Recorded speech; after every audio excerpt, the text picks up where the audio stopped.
बेजुबान बेटियां। याद है ना अपना वादा आपको, एक हाथ से लेना दूसरे से देना। जोशी का काम ना एक नंबर का होता है सासू माँ। एक बार आपकी बेटी मेरी पत्नी बन जाए उसके बाद तो आप राज करेंगी। उसके तो कहनी नहीं, पैसा शौहरत गाड़ी सब कुछ होगा आपके पास। आप तो बस ख्वाब देखने शुरू कर दीजिए, कुछ घंटे की तो बात है बस। अच्छा ठीक है। अरे जरा जोश लाइए बोली मैं मम्मी जी। अब लड़की की माँ शादी में इस तरह उतरे चेहरे के साथ रहेगी तो देखने वालों को शक नहीं हो जाएगा? बताइए, क्या बेकार में रिस्क मोल लेना। अच्छा रुकिए, ये पकड़िए 51,000 रुपया। अब जरा हल्का हुआ आपका मूड? दामाद जी आप भी ना कसम से पक्के बनिए हैं। जब आपको पता ही था मुझे क्या चाहिए तो पहले ही मेरा मूड ठीक कर देते। खैर देर आए दुरुस्त आए। एक बात तो मैं मानूंगी, आपका काम बिल्कुल चौकस होता है। ये बात हुई ना मम्मी जी। अब आई ना आपकी बोली में तर्राहट। वैसे दूल्हे के बारे में क्या करने आई थी आप? कहीं आपके दिमाग में कोई और खिचड़ी तो नहीं पक रही? अरे नहीं नहीं दामाद जी, हाथ गर्म हो गया और दिल ठंडा। अब चलिए फेरों का वक्त निकला जा रहा है। एक सास अपने दामाद से बात कर रही थी लेन देन की, पर ऐसी वैसी लेन देन की नहीं, अपनी बेटी के लेन देन की। पर कोई माँ ऐसा कैसे कर सकती है? खैर प्यारी थी ही ऐसी। ये कहानी शुरू होती है आज से 26 साल पहले, जब प्रेमा की दोनों बहुएं पेट से थी। अरे दिन भर सोते ही रहोगे क्या? इसी सोने को लेकर तो तुम्हारी किस्मत सो गई है। अरे क्या हुआ मेहरबान? पता है माँ जी क्या कह रही हैं? बर्तन धोने हैं मुझे, वो भी ऐसी हालत में। क्यों? ताकि मेरी नॉर्मल डिलीवरी हो जाए। अरे तो इसमें बुरा क्या है पिंकी? नॉर्मल डिलीवरी होना तो अच्छी बात है। तुम्हें पता है जिन औरतों का बच्चा ऑपरेशन से होता है उन्हें कम से कम 4 दिन अस्पताल में रहना पड़ता है। और तुम्हें तो सुइयों से कितना डर लगता है। तुम 3-4 दिन कुछ खा भी नहीं पाओगी। मैं भी यही चाहता हूँ कि तुम्हारी डिलीवरी नॉर्मल हो। और जो नॉर्मल डिलीवरी के कारण दर्द सहना पड़ेगा मुझे, उसका क्या? तुम तो चाहोगे ही मेरी नॉर्मल डिलीवरी हो ताकि तुम्हारे पैसे बच जाए। यही तो फ़र्क है तुम में और जेठ जी में। एक जेठ जी है जो सुजाता भाभी को एक कदम नहीं चलने देते, और एक मैं हूँ फूटे कर्म की, जिसे इस हालत में भी कुत्तों की तरह काम करना पड़ता है ताकि अस्पताल का बिल बचाया जा सके। अगर आपने भी जेठ जी की तरह कमाया होता तो जैसे सुजाता भाभी आराम कर रही हैं वैसे मैं भी आराम कर पाती। तुम ये घूम फिर कर पैसों पर क्यों आ जाती हो प्यारी? पैसा ही सब कुछ नहीं होता। पैसा ही सब कुछ होता है विनोद जी, आपका तो शुरू से यही रहा है। भगवान का नाम लो, लोगों का अच्छा करो और शांति से बैठे रहो। बाकी भगवान सब खुद कर देंगे। कर क्या दिया भगवान ने? आपकी भाभी को पहले ही 2 बच्चे हैं, उसके बाद भगवान ने फिर कोख हरी कर दी उनकी। और एक मैं हूँ जिसे शादी के 6ठे साल के बाद माँ बनने का योग आया है। ये किया भगवान ने। दुनिया हेरा फेरी से ही चलती है, पैसा फेंको तमाशा देखो। पर मेरी किस्मत में कहाँ पैसा फेंकना है। अगर ज़रा सी भी हेरा फेरी आपने भी करी होती तो आज हम यहाँ ना होते। अपनी छोटी बहू के कमरे से आवाज़ आती सुनकर प्रेमा उसके कमरे में जाती है। मेरा भगवान जानता है बहू कि मैंने पैसे का सोचा ही नहीं। तुझे क्या लगता है मैं नहीं धो सकती बर्तन? आज तक किसी काम के लिए मना किया है क्या मैंने? वो तो मैं देख रही हूँ कि कुछ दिनों से तू चलना ही नहीं चाह रही। ऐसे तो आखिरी के दिनों में तुझसे तेरा खुद का शरीर भी नहीं संभाला जाएगा। और यही बात मैंने तेरी जेठानी जी से भी कही है।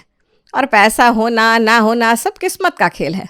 भले मेरे बड़े बेटे बहू के पास पैसे हैं, पर शांति मुझे विनोद के पास मिलती है। कितनी बार आया सनी मुझे ले जाने के लिए, पर मैं गई क्या? तो मुझे भेज दीजिए ना माँ जी वहाँ। समझा इसे विनोद, ऐसे अपनी बड़ी बहू के घर पर इसे कैसे भेज दूं मैं?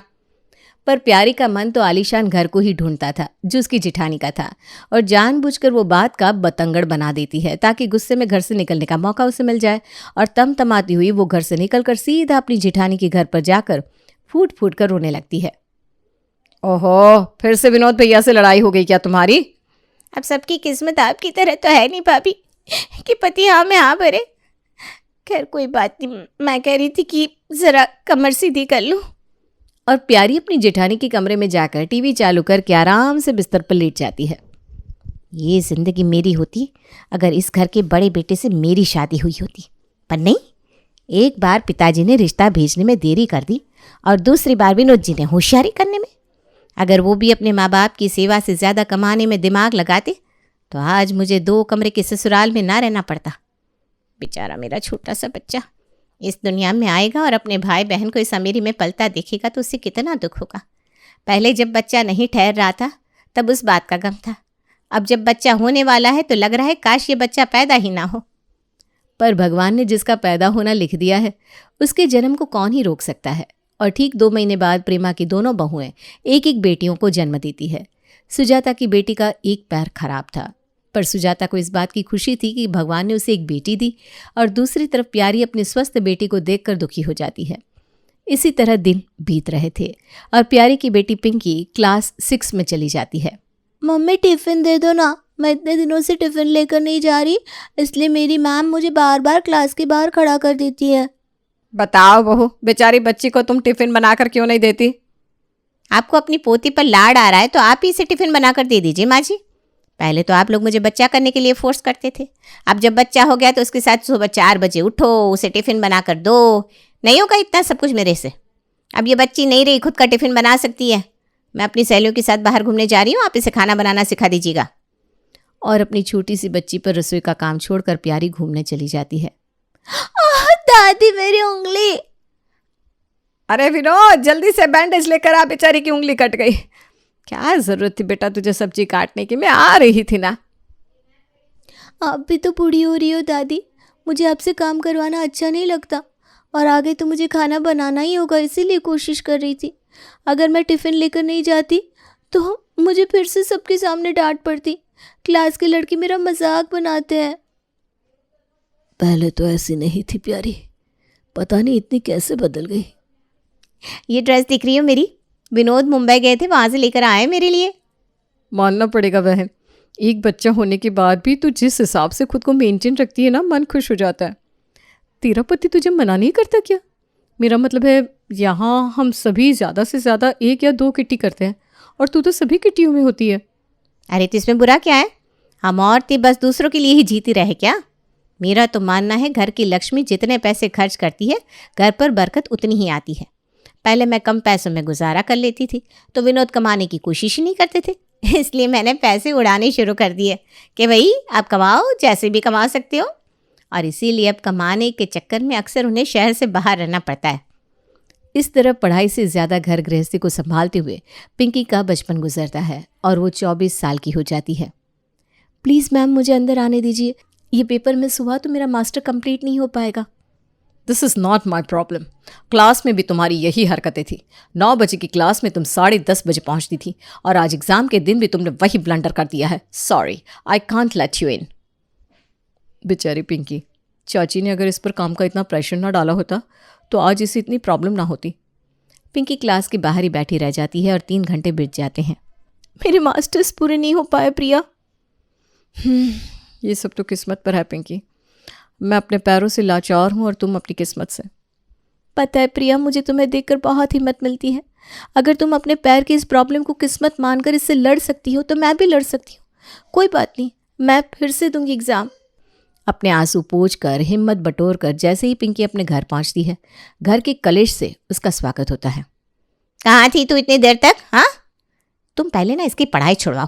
ऐसी कौन सी पढ़ाई कर रही है तू लड़की, जो आज तक घर पर एक पैसा नहीं आया, बस तेरे पीछे पैसे निकल रहे हैं। मम्मी, मैंने सोचा था मास्टर्स कर लूँ तो ज़्यादा अच्छी नौकरी मिल जाएगी। हाँ, पहला ज़्यादा अच्छे से घर के काम संभाला कर। कहाँ रखी है पापा की फाइल तूने? अरे इसके पीछे क्यों पड़ रही हो? ये बात तुम्हारे और मेरे बीच की है। मैंने तुम्हें दी थी अपनी फाइल रखने के लिए, तुमने उसे यहाँ वहाँ किया है। इसमें पिंकी की क्या गलती? वो तो बेचारी दिन भर रसोई में रहती है। बता पिंकी, कहाँ रखी है तूने फाइल? अपनी कॉलेज की फाइलों के बीच में पापा की फाइल ले गई होगी। हाँ, दिखा मुझे सारी फाइल। ये कहकर गुस्से में प्यारी अपनी बेटी के हाथ से किताब खींचती है और जैसे ही वो उसके पन्ने पलटती है उसके बीच उसे एक लेटर मिल जाता है। मैं तुम्हारे बिना नहीं रह सकता, मेरी सब कुछ तुम ही हो। क्या है ये सब? मम्मी, तुम गलत समझ रही हो, ये लेटर मेरा नहीं है। मुझे नहीं पता ये मेरी बुक में कहाँ से आया। पापा दादी, मेरा यकीन मानिए, ये शायद प्रिया और मेरे बुक्स एक्सचेंज हो गए हैं। उस बेचारी पर बेकार में लांछन लगाने की जरूरत नहीं है, तुझे अच्छे से जानती हूँ मैं। प्यारी एक करारा तमाचा अपनी बेटी की कनपट्टी पर जड़ देती है। आज से तेरी पढ़ाई खत्म, जा रसोई में और दोपहर के खाने की तैयारी कर। पिंकी सभी के लिए खाना बनाकर टेबल पर लगाती है। ये चावल इतने ठंडे क्यों हैं? उस लड़के के ख्यालों में खो गई थी क्या? चावल ठंडे नहीं है मम्मी, देखो धुआं निकल रहा है। अच्छा, तू रुक जरा, मैं तुझे बताती हूँ गर्म चावल और ठंडे चावल में क्या फ़र्क होता है। बैठ यहाँ। प्यारी रसोई में जाती है और गरम तवे को लाकर अपनी बेटी के हाथ पर सटा देती है। ओ माँ! क्या हुआ प्रिया, तू चीखी क्यों? और तू ये रसोई में क्या कर रही है? वहाँ पिंकी घर का सारा काम करती है मम्मी, और उसके बाद भी क्लास में सेकंड आ रही है, और एक मैं हूँ जिससे तुम घर का कोई काम नहीं करवाती, फिर भी बड़ी मुश्किल से पास होती हूँ मैं। इसलिए मैंने सोचा क्यों ना ज़रा खाना बनाने की कोशिश कर लूँ। उसी में उंगली जल गई। सुजाता अपनी बेटी के ज़रा से ज़ख्म पर फूट फूट कर रो रही थी और मलहम लगा रही थी, और वहाँ पिंकी के जले हुए हाथ को देखने के लिए कोई नहीं था। क्या किस्मत पाई है मैंने, मैं अपनी बेटी के लिए कुछ भी नहीं कर पा रहा। मैं जाऊं क्या पिंकी के पास माँ? अगर तू उसके पास गया तो प्यारी उसे और मारेगी और पिछली बार की तरह घर से भाग जाएगी। तू तो जानता ही है, प्यारी को तो घर से निकलने का बहाना चाहिए। बेकार में लोगों के बीच बदनामी होती है बेटा। इस सब से अच्छा है तू अपनी बेटी को अपने घर की कर दे। अच्छे लड़के से शादी हो जाएगी तो बेचारी सुखी रहेगी। शादी की उम्र तो उसकी हो चली है, तुम ठीक कहती हो माँ। मैं लड़का देखना शुरू करता हूँ। हो सकता है जो सुख उसकी माँ ने उसे नहीं दिया, उसकी सास उसे दे दे। पर प्यारी कहाँ शांत बैठने वाली थी। वो अपने सास और अपने पति की बातचीत सुन लेती है। तो ये खिचड़ी पकड़ी है माँ बेटे के बीच। अगर पिंकी इस घर से चली गई तो घर का काम कौन करेगा? नहीं नहीं, मेरी पिंकी अपनी मम्मी के पास ही रहेगी। 2 हफ्ते बाद लड़की वाले पिंकी को देखने आते हैं। जानबूझकर लड़की वालों के सामने प्यारी स्लीवलेस टाइट मिनी ड्रेस पहनकर आ जाती है। अरे भाई साहब, आप चाय पीते पीते रुक क्यों गए? आराम से पीजिए। हम ना बड़े मॉडर्न ख्यालातों के लोग हैं। वो अलग बात है कि मैं बड़े छोटे से शहर से आई थी, पर जैसे ही यहाँ आई, यहाँ के एनवायरनमेंट में ढल गई। बदलना तो पड़ता ही है। घूमना फिरना, लाइफ एंजॉय करना मेरे खून में है, और मेरा मानना है कि सबको लाइफ एंजॉय करनी ही चाहिए। क्यों पिंकी? कैसे घर पर आप मुझे ले आए शुभम के पापा? जिस लड़की की माँ ऐसी हो उसकी बेटी कैसी होगी? ये लड़की ने जो सूट पहना है ये तो दिखावा है, अंदर से वो बिल्कुल अपनी माँ जैसी ही होगी, बेढंगी। माफ़ कीजिएगा विनोद भाई साहब, बहुत बड़ी गलती हो गई। हमें इस घर में रिश्ता नहीं करना। कुछ ज़्यादा ही खुले विचारों के हैं आप लोग। अपने घर के दरवाजे पर बैठी प्रिया पिंकी को देखने आए लड़के वालों को जाता देख रही थी दोपहर में। हाय राम, एक बहन चरित्र से गिरी हुई तो दूसरी शरीर से। राम बचाए ऐसे परिवार से। इसी तरह जब भी कोई भी लड़का पिंकी को देखने आता, प्यारी अपना दिमाग चलाकर उस रिश्ते को तुड़वा देती। तू ना सच में पागल है प्यारी। जो काम तेरी बेटी कर रही है वही काम वाली 5,000 रुपये में कर देगी। तू तो ये सोच कि तेरी बेटी तुझे कहीं से पैसे ला कर दे दे। तो पागल है क्या? अगर उसे काम पर भेज दूंगी तो पता चला वहाँ किसी लड़के के चक्कर में फंस गई और भाग गई। पैसे भी गए और काम मुझ पर आ गया। जिंदगी एक ही बार मिलती है, मुझे अपनी लाइफ जीनी है भाई। तुम लोगों की तरह अपने बच्चों के पीछे अपनी लाइफ बर्बाद नहीं करनी। अरे तो काम पर भेजने के लिए कहाँ कह रही हो? उसके पापा चाह ही रहे कि उसकी शादी हो जाए तो कर देना। मेरी नज़र में एक आदमी है, अब मेरा मतलब एक लड़का है, डिवोर्स्ड है। तो पागल है क्या? एक तलाकशुदा से अपनी बेटी की शादी कराऊंगी मैं? अरे पूरी बात तो सुन फिर बोलना। ज़्यादा नहीं, 34-35 की उम्र होगी। वो एक लड़की की तलाश में। कितने पैसे वाला है, लड़की के खानदान को पैसों से तोल देगा। लड़के से बात करवा, फिर देखती हूँ मैं। और अपनी बेटी को कुत्ते की तरह मारने पीटने वाली प्यारी आज जाकर उसे गले लगा लेती है। माँ जी, विनोद जी, पिंकी, मुझे माफ़ कर दो बेटा। ये बड़े शहर की चकाचौंध, ये पैसे की लालच या फिर आलसीपन ने मुझे बर्बाद कर दिया था। अब मैं तेरी शादी में अड़चन नहीं बनूंगी। मुझे पता था मेरी प्यारी ऐसी बिल्कुल नहीं है। एक 34 साल के लड़के की जवानी की तस्वीर दिखाकर प्यारी अपने घर वालों को गुमराह कर देती है और रिश्ते की बात तय कर देती है। शादी की रात। आपकी बेटी शादी के बाद भाग तो नहीं जाएगी ना सासू माँ? क्योंकि जिस दिन वो भागी उस दिन से आपके पैसे बंद हो जाएंगे। अरे बचपन से इतना मार पीट के रखा है मैंने इसे कि इसके कलेजे में इतनी हिम्मत ही नहीं है। तुम भी ज़्यादा प्यार मत लुटा देना इस पर, एड़ियों के नीचे रखना। पहली माँ देख रहा हूँ जो अपनी बेटी को बेचने को तैयार है। अरे तू पागल वागल है क्या? अपनी बेटी को तुझे क्यों बेचती? ये तो मेरी जेठानी की औलाद है। हम दोनों को एक साथ ही बेटियां हुई। बेचारी मेरी बेटी एक पैर से विकलांग थी, ऊपर से मेरे पति ज़्यादा कमाते नहीं थे। मेरे जेठ के यहाँ तो पैसों की बरसात हो रही थी। मेरी जेठानी को वैसे भी मैं खास पसंद नहीं करती थी, इसलिए अपनी बेटी का भाग्य बदलने और अपनी जेठानी से बदला लेने मैंने दोनों बच्चों को बदल दिया था। ये सब छोड़, काफ़ी देर हो रही है, फेरों का वक्त हो रहा है। मंडप पर जैसे ही दुल्हा दुल्हन फेरों के लिए खड़े होते हैं, ये शादी नहीं हो सकती। सहरे के अंदर तलाकशुदा मर्द को खड़ा कर दिया है बहू ने, मेरी कंवारी पोती के पीछे। मुझे लगा ही था कि तू नागिन इतनी जल्दी सुधर नहीं सकती।